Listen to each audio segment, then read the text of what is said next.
Welcome back. You're watching Business Plus. As a part of our ongoing coverage of budget for Bharat, we are discussing India's need to realize its dream of $30 trillion economy by 2047. Now, in the run-up to budget of 2024, we discuss sectors that will drive growth, and no discussion is complete without the mention of the auto industry.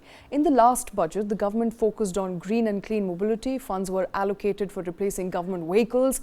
Customs duty exemptions were extended to import of capital goods and machinery required to manufacture lithium-ion cells for batteries used in electric vehicles. For this year, the auto sector is now poised to focus on the transition towards clean and clear mobility, with expectations grounded on updates around FAME 3 schemes, perhaps PLI SOPs and revision of the GST on entry-level two-wheelers. Will the interim budget further incentivize electric or hybrid vehicles and disincentivize diesel vehicles? Let's understand. Joining us is Shashank Srivastava, Senior Executive Officer, Marketing and Sales, Maruti Suzuki. Also with us is Vinay Raghunath. He's the EY India Consulting AMI leader. Also with me, Kartik Malhotra here in the studio. Hi, good afternoon, Kartik. Hi, Shweta. Let's quickly take this to Vinay first. He's here with us. Vinay, hi, good afternoon. Question that first comes to our mind when we talk about auto, and the theme perhaps that we've discussed through the year when it comes to 2023 is the transition towards green and clean mobility. India has a vision for 30% electric fleet by end of the decade. How close are we to realizing that dream, and what are we expecting as far as budget is concerned and the thrust towards clean mobility? Good afternoon, and thanks for the question. The Indian government has been very upfront in the targets that it's taken in terms of electrification for 2030. Whilst there have been a number of initiatives that have been rolled out in the last couple of budgets, one has to make this point that India will continue in the short term to be a multi-fuel market, and the government will have to play the balancing act between all the powertrains and fuel types.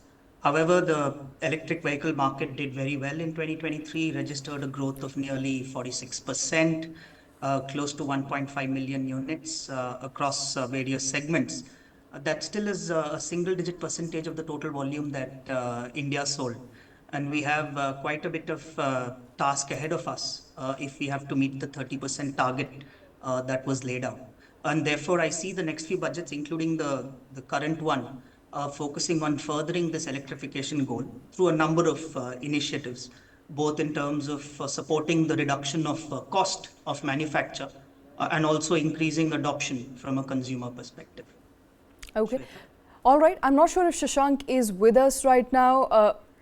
He's not with us just as yet. But Kartik, I think, staying on with the dream of electrification, an entire ecosystem needs to be built. And the government, in a way, has kick-started the need to build that ecosystem by not just reducing customs duty on lithium-ion and making lithium-ion batteries here in India, but also the invention, by the way, of sodium-ion batteries that India has been able to make in 2023. Perhaps some announcement to either reduce the customs duty on manufacturing of these batteries, but also generate more entrepreneurs, or perhaps thrust towards more entrepreneurship when it comes to developing these batteries and developing these solutions for EVs. So Shweta, I think India will have to embark on a dual strategy right now, where at one level we will of course look at the multiple existing fuel types that are already there, which is petrol and diesel. I think whether by way of this budget or not, but disincentivizing diesel is going to be something that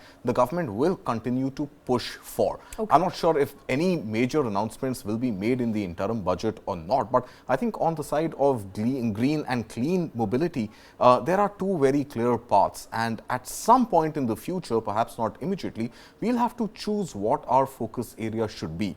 Should we go 100% lock, stock and barrel behind electric mobility, or should hybrid find a more sort of organic mix in the clean energy fuel types that we want to pursue? So I think that is one clear direction which the government will have to subsequently take. Now, if it is the electric mobility route, then I think FAME 3, whether it gets announced at budget, before budget, post budget, we'll have to see what is kind of allocation that the government will want to do on the post-purchase utility of the charging infrastructures, for example, right? Or mobile electric highways as we speak of them. So I think that allocation should come through, and there should be some incentives for the private sector to invest in the charging ecosystem. And if we continue to take the hybrid and the EV route, then I think we will have to look at the technology that goes into producing the components for either. All right, Shashank is with us. Shashank, we started this conversation without you, but we are essentially talking about what every automaker in the country would perhaps will be talking about if it's not doing so already, and that is the thrust towards electric mobility. On behalf of Maruti, and from what's come from Maruti's table so far, what sort of thrust does Maruti have in EVs or on EVs? What is in the pipeline as far as EVs is concerned? Would it be pure play electric vehicles? Would the thrust be towards perhaps hybrid vehicles as well?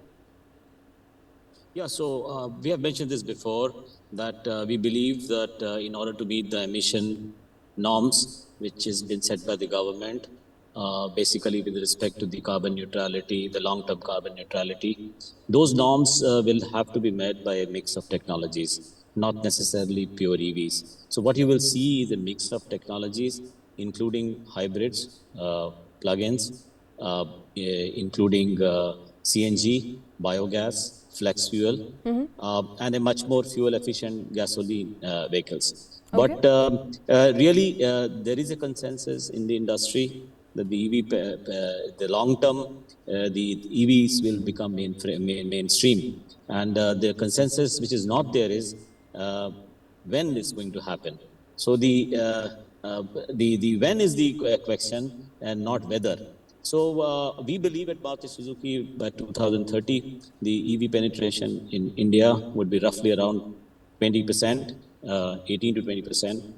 Maruti Suzuki's powertrain in 2030 would be roughly 15% EV, 25% hybrid, and the balance a mix of CNG, biogas, and flex fuels. And remember, I was just hearing the conversation that we believe hybrids are a route towards the greater electrification, because some of the components which hybrid technology uses is common with EVs. And the basic reason why EV penetration is not so high in India, is just around 2.2% this year, is because of the high cost of acquisition, largely because of battery prices. Okay. And battery prices can't come down unless localization happens. All right, and to that regard, what are your expectations from the budget? What sort of hand-holding are you hoping Finance Minister will give you at this time? Although it's an interim budget, it's a vote on account, Yes, not so yes. much, Yes. not so much expected by the way of pomp and show, but going forward. So really, as you rightly said, it's an interim budget. It's a vote on account, so maybe large-scale changes may not happen. However, we do expect that for the growth of the auto industry, and it's got a high correlation with the overall economic growth of the GDP per capita growth. In fact, there is a very high correlation of almost 0.983 R square factor for coefficient when you do a regression of the past data. So we expect that the government will continue the policy for economic growth, and that should actually help the auto industry. And that means as far as capital infrastructure development is concerned, capital expenditure is concerned, the government should go on, and also encouragement of private investments in capital expenditure. That's one. FAME 2 scheme, I think the FAME scheme should continue, including the PLI, which does encourage manufacturing. And finally, our wish list is, of course, that if something can be done for and I don't expect big changes in taxation, but I hope that something can be done for the fuel-efficient vehicles like CNG and hybrids. If there can be some sort of a support, that should help really the transition eventually to EVs in the long term. So I agree, in fact, with what Shashank is saying, and by way of incentivizing individuals to purchase expensive electric vehicles, I think some sort of a continuity in policy, Shweta, would be required, where there is a direct income tax concession up to, if I'm not mistaken, it was 1.5 lakh rupees in the last budget which was announced, which in fact becomes your tax-free component if you go ahead and buy an electric vehicle. Should that get extended to hybrid vehicles as well? I think that is something that Finance Minister could consider in her budget. All right. Vinay, is that your expectations as well? Because, overall thrust towards EVs is something that the government is looking to make. So question at this point in time is, to what extent will that thrust move and in what direction? Because over the year, there's also been conversations around Tesla's entry into India, Tesla's foray into India, and perhaps by the way of, import duty cut, there could be an announcement made propelling Tesla to make an entry into India to set up that $2 billion factory. That hasn't so much happened so far. So, as far as your overall impetus towards developing an EV ecosystem and continuity in policy and perhaps also incentivizing people to own an electric vehicles is concerned, what are your expectations? Yeah, I mean, I mirror some of the comments that Shashank made. I don't foresee significant changes on the tax side. Just last budget, for example, the government had increased custom duty by 10% to largely help localization of components. And unless there's a one-off event, some sort of a free trade agreement I don't foresee a significant quote on the tax side. However, when it comes to the corporate tax and the GST side, there could be small tweaks that the government could do. For long, the auto sector has been asking for a standardization of the GST. There's obviously an 18% and a 28% slab both at play. And a standardization of that has been an ask for a while. That could find mention. On the corporate tax side, some sort of support in terms of extending the date for start of manufacturing for those who availed the 15% tax regime for manufacturing by maybe a year or two could find mention in the budget.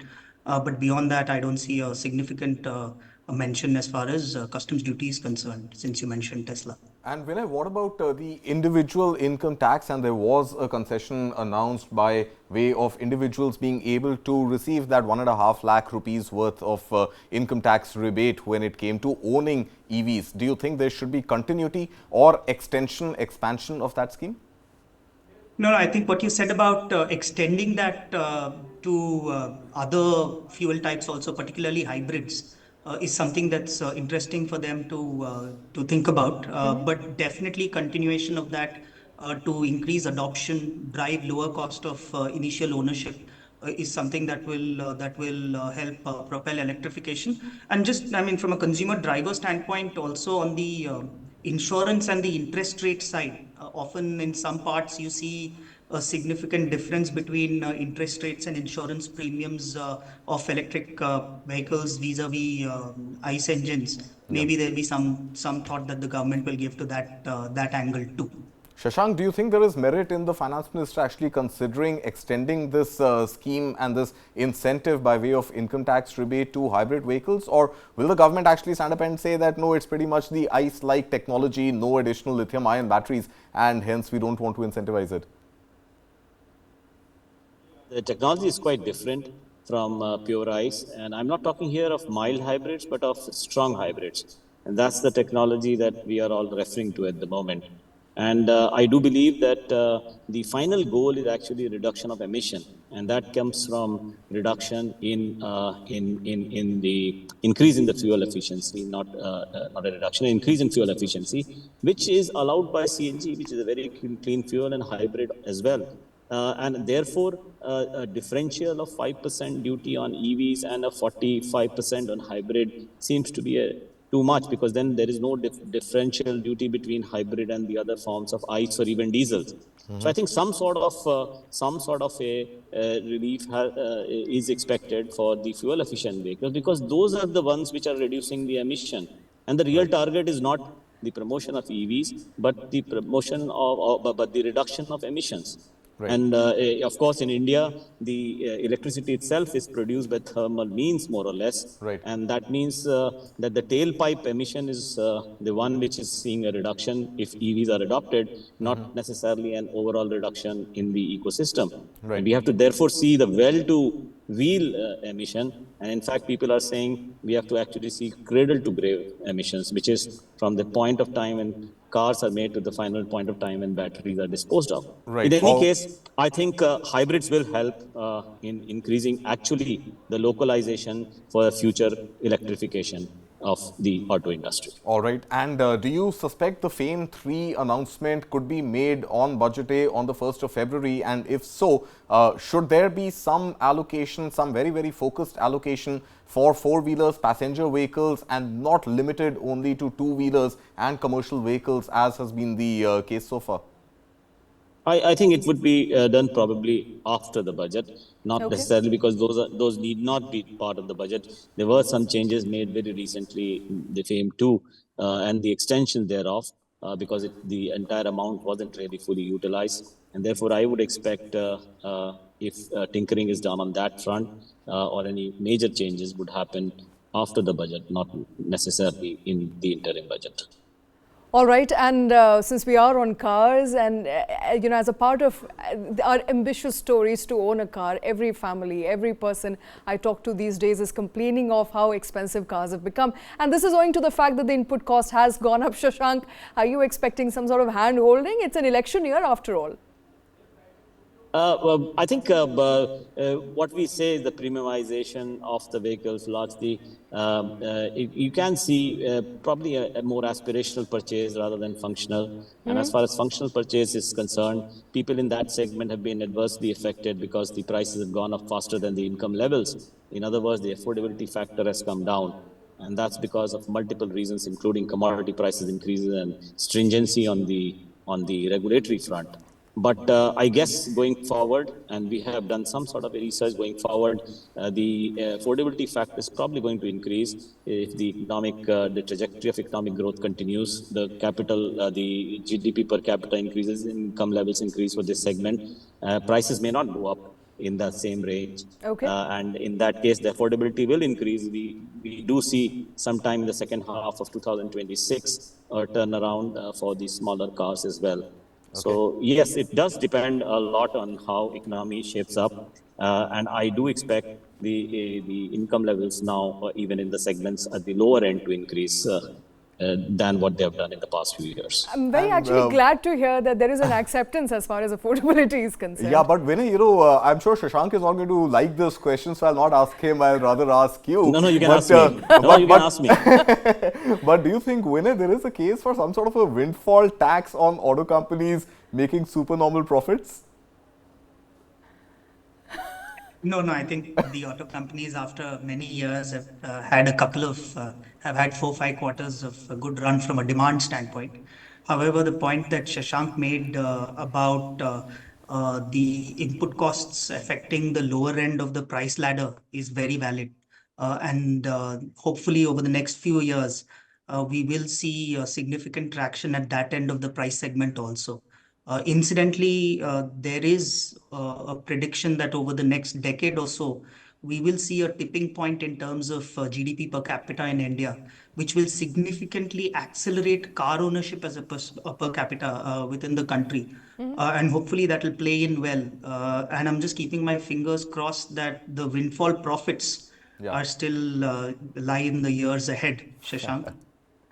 So Shashank didn't like the question. I'm sure he likes the answer. No. I like the question because it gives me a chance to clarify that, the very few companies, auto companies have made money. Actually, if you see over the years, some of the companies have actually gone out of the country, like Ford, GM, etc. And most companies don't make money except the top 5-6 companies. So really, a windfall tax, I think, is out of question. If you look at the overall industry, don't just look at Maruti's profits. All right, Vinay, Shashank, thank you very much. Absolute pleasure listening to the two of you. Thank you for joining us on that very important story. We continue to track all the developments as far as run-up to budget 2024 is concerned, the key pillars and the expectations only on News 9. Thank you very much.